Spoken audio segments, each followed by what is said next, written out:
Have you ever felt completely drained of energy, with no desire to do anything, and then convinced yourself that you were just lazy? If so, you're not alone. Most of us have looked in the mirror and silently accused ourselves, "Why am I like this?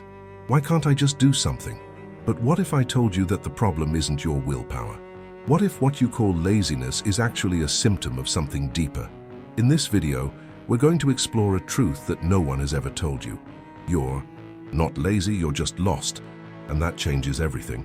Because when you understand what's really going on inside you, you start to free yourself from guilt, self-criticism, and paralysis. This isn't a video about productivity. It's an invitation to see yourself in a new light, with more clarity, compassion, and courage. Oh, and before we move on, make sure you're subscribed to the channel. This helps me continue creating content that makes sense to you. Now, let's understand where this weight you carry comes from and why you were never the problem. The burden of self-criticism. When you believe you're the problem, you feel stuck, unproductive, unable to start something simple, and you automatically conclude that the fault lies with you. This happens so often that it becomes an internal narrative. I'm just lazy. And when this idea takes hold, it stops being a simple, momentary conclusion. It becomes an identity. It becomes a sentence. Self-criticism is subtle, but relentless. It comes like a whisper. You always put things off. You never finish what you start. Look at others and look at yourself, and you believe it. Because no one taught you that there is a difference between being stuck and being incapable. The problem is that by internalizing this discourse, you move even further away from action. You don't feel worthy of trying because you've already decided that you're a failure. Guilt looms as a constant burden, and what started as a feeling of tiredness or lack of direction turns into a narrative of personal failure. Instead of being a supportive space, your mind becomes an internal court where you're always being judged and always being condemned. Comparison is another poison that feeds this self-criticism. On social media, you see people with perfect routines, daily achievements, goals achieved before the age of 25. And you? All you can think about is what you didn't do, what you put off, what you stopped being. This constant comparison distorts reality. It ignores the context, the past, the wounds you carry, the battles that no one sees, and it reinforces the false idea that if you're not winning, then you must be failing. But no one stops to tell you that the mind of someone who is lost cannot operate at high performance, that it is normal to feel stagnant when you don't know where to go, that being tired, unmotivated, or lacking clarity is not a defect. It is a sign, a warning that something inside you needs to be heard, not silenced with more criticism. Self-criticism gives us the illusion of control. It's as if by blaming ourselves, we're doing something about it. But in reality, we're sinking deeper. You don't solve stagnation with more judgment. You solve it with understanding. And here's the key point. You are not the problem. Your problem is believing day after day that you are. It's that belief that needs to be revised. Not because you should be deluding yourself, but because you may be viewing your life through a distorted lens. A lens that sees only failure where there is confusion. A lens that mistakes disorientation for weakness. If you are living this reality, know that it does not define you. What's more, there is a way out. But it starts when you stop fighting yourself and begin to understand what is behind this feeling of paralysis. And that is exactly what we are going to do now.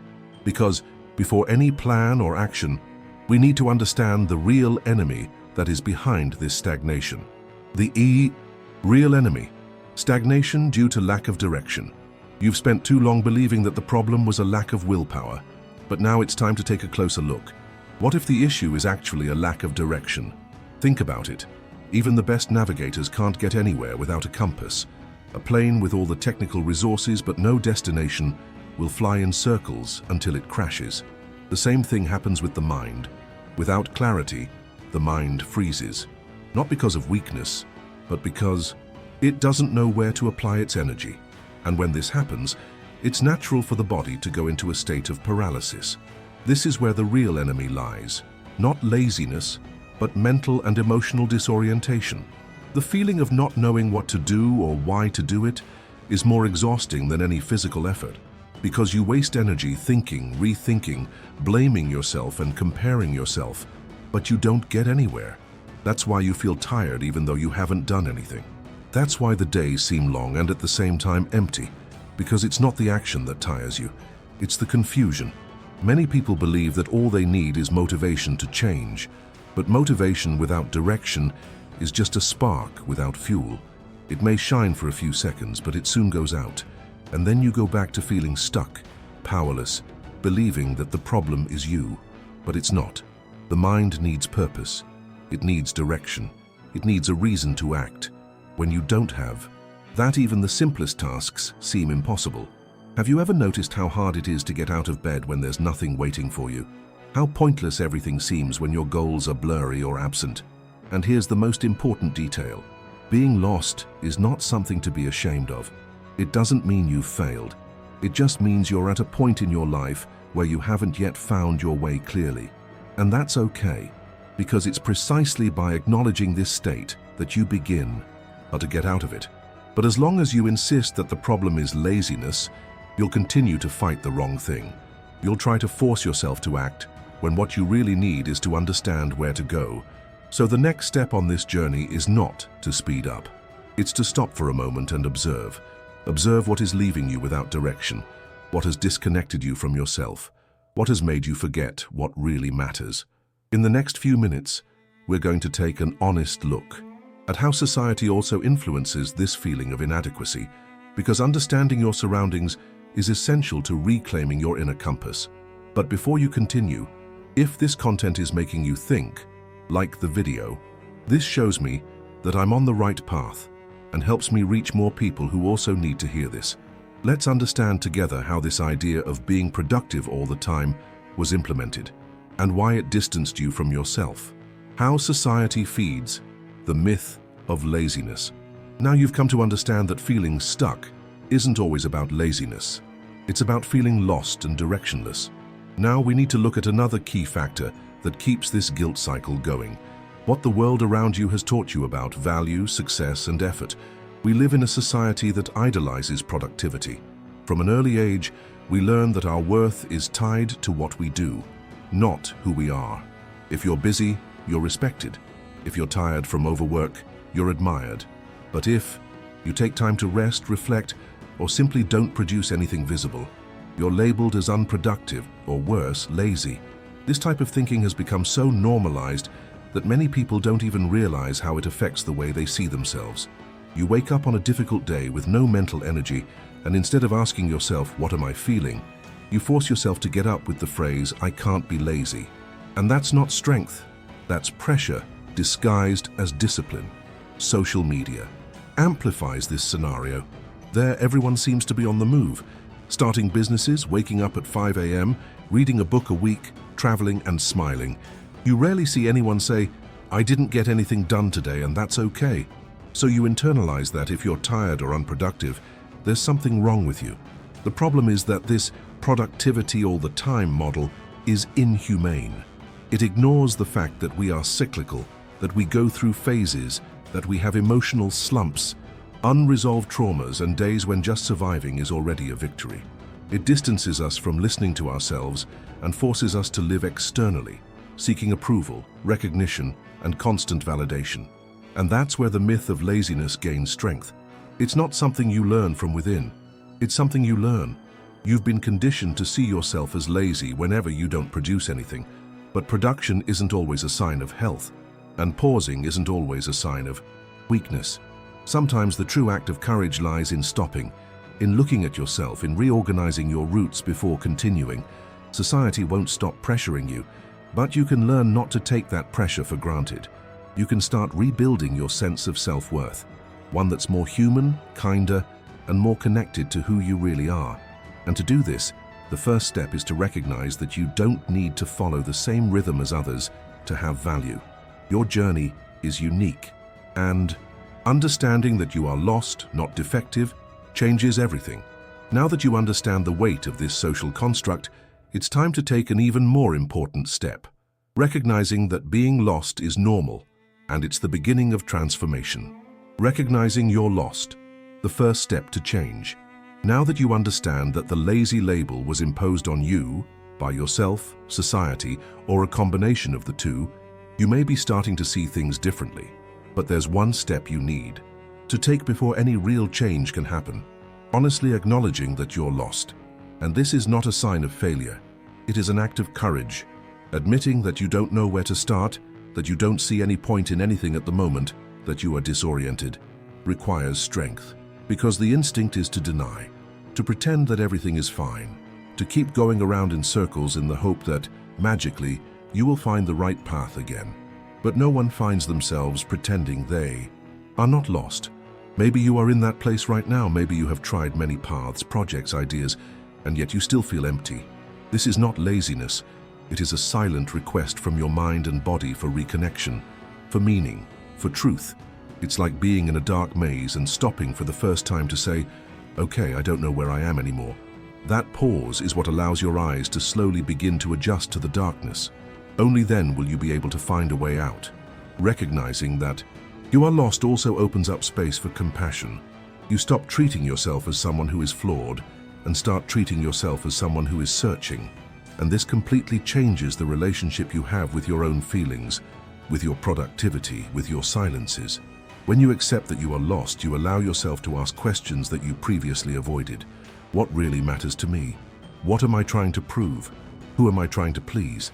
These questions, even if they don't have immediate answers, begin to dissolve the mental fog that keeps you from moving forward. Being lost, although uncomfortable, is a temporary state. It can be the beginning of a new phase, more conscious and more aligned with who you really are. But this change only happens when you stop running away from the void and start listening to it. You don't need to have all the answers right now. You don't need to know what you're going to do with your life in the next 10 years. You just need to admit honestly, I'm not okay and there's nothing wrong with that. That statement doesn't make you weak, it humanizes you, and it opens the door to change. In the next few minutes, we'll explore how to find your own inner compass, because clarity doesn't come out of nowhere. It needs to be built little by little with the right questions and the right steps. Clarity is power. Finding your inner compass. Being lost is not the end of the road. It is the beginning of a real, conscious, and more honest search. And what will guide you on this journey is not a magic formula, nor a miracle productivity technique. What you need is something much deeper and more personal. Clarity. Clarity is what turns chaos into direction. It doesn't eliminate obstacles in your life, but it allows you to know where you're going and why you're going there. When you find your inner compass, even difficult tasks become easier, because there's now a reason behind every action. But what is this compass? Exactly. It is made of 3 simple but powerful components: values, truth, and will. Values are what really matters to you, not what society says should matter. Truth is the courage to look at your life and say honestly where it hurts, what is missing, what you have been ignoring. Desire is the natural impulse that arises when you connect with something meaningful. Without these 3 elements, you live reacting. You do what others do. You chase what others want. And deep down, you feel that none of this is yours. But with these 3 elements, you begin to choose more consciously. And conscious choice is the opposite of living lost. So how do you find that clarity? First, silence the noise. Set aside a moment, no cell phone, no distractions. Just you and a blank piece of paper. And write without filter, what would I do with my days if I didn't have to prove anything to anyone? What do I love, but am afraid to admit? What small actions have made me feel alive in the past? These questions won't give you a complete map, but they will point you in the right direction. And that's enough to take the first step. Then start noticing the little signals from your body and mind. When do you feel light? When do you feel drained? What situations lift your spirits, even if just a little? Often your compass is screaming inside you, but the noise of comparison or pressure keeps you from hearing it. Another valuable tool is to list what you want to let go of. Because clarity isn't just about what to pursue, it's also about what to leave behind. How many years have you been carrying expectations that aren't even yours? How many goals have you pursued just to fit in? Letting go of what no longer makes sense is as important as figuring out what does. And here's an essential reminder. Clarity doesn't come all at once. It's built with time, repetition, and trial and error. Sometimes you'll get off track, and that's okay. Because the simple act of walking with awareness will already generate learning and movement, which is exactly what you need. If you've read this far, you might be wondering, but where do I start? Start with the simplest thing. Choose a small action that aligns with something true. It could be reading about a topic that interests you, going for a walk and listening to your own thoughts, or even talking to someone who inspires you. Clarity grows in practice, not just in theory. And the more you act on what matters to you, the stronger your compass becomes. Now, before we move on to the next step, I want to extend an invitation to you. Comment below. Which of these questions touched you the most? What small action can you take today that will bring you closer to yourself? I read all the comments, and your answer might inspire someone who is going through the same thing. In the next chapter, we'll talk about how to turn that clarity into action. Because knowing the path is just the beginning. What changes everything is taking the first step, even if it's a small one. Small steps, big changes, how to get back in motion. Clarity in itself is already an internal revolution, but it only becomes a real transformation when it translates into movement. And here lies one of the biggest mental traps that prevents people from taking action. Believing that it is only worth starting if it means doing everything right, everything great, everything perfect. The truth is the opposite. Big changes start with almost invisible steps. Maybe you're waiting for that ideal moment, that overwhelming motivation, that complete and flawless plan, but it won't come. Because movement isn't born from motivation. It's born from minimal action, done with intention. Remember that compass you started building? Now it's time to test it, not with a huge project, but with a small gesture that points you in the right direction. If you wrote that you miss feeling useful, maybe the first step is to organize a small part of your home. If what moves you is creativity, maybe it's drawing, writing, putting something together, even if no one sees it. These actions, no matter how small they may seem, reconnect you with your life force. They don't change everything at once, but they activate a part of you that was dormant. And that's powerful. Think of it like a muscle. If you've been inactive for too long, you won't start running a marathon. You'll start with a short walk. The same goes for your mind. It needs to be retrained to move, and that can be done with small daily commitments. And do you know what the magic of this is? By taking action, you prove to yourself that you are still alive, that you still have a choice, that you can still do it. Every step, even a timid one, undermines that old narrative that you are lazy, weak, or incapable. This also involves the importance of not demanding perfection. It doesn't matter if you made a mistake yesterday. It doesn't matter if you'll make a mistake tomorrow. What matters is that today you're taking a step, just one, and it counts. Create small rituals that remind you of your direction. Write 3 lines at the end of the day about what you felt. Set aside 10 minutes for something that makes you feel good. Saying no to a distraction that takes you away from yourself. Do these rituals seem too simple? Perfect, because that's how change starts. With simplicity. It's not about doing a lot, it's about doing it with truth. And slowly, something changes. You start to trust yourself again. You start to feel proud of the small victories. You start to realize that maybe, just maybe, you were never lazy. You were just tired of living a life that didn't speak to who you really are. And that brings us to the final chapter. Now that you have understood the origin of stagnation, found a new perspective on yourself, and started taking action, it is time to end this journey with a new vision, a lighter, fairer, more conscious one. Let's go, together. A new vision of yourself. You've never been lazy. We have reached the end of this journey, and if you have followed this far, it is because some part of all this touched you deeply. Maybe you recognized old patterns. Maybe you understood that what was holding you back was not laziness, but rather a disconnection from yourself. Now you can look back with more compassion. See that, at many times, what seemed like weakness was just emotional exhaustion. What seemed like a lack of discipline was just a lack of direction. And what seemed like discouragement was just your soul's silent plea for meaning. You are not lazy. You never were. You are someone who spent too much time trying to fit into expectations that weren't yours. Someone who, even though tired, still sought to understand yourself. And today, perhaps for the first time in a long time, you are starting to find yourself again. Take this with you. Clarity doesn't come all at once, but with each small step, you take toward what's true. Keep walking. Keep listening to yourself. And most of all, Keep being kind to yourself. If this video made sense to you, leave a like. This shows YouTube that this content is worth sharing with more people. And if you haven't subscribed yet, subscribe to the channel now. Every week there's content to help you live with more clarity, inner strength, and authenticity. Thanks for being here. See you in the next video.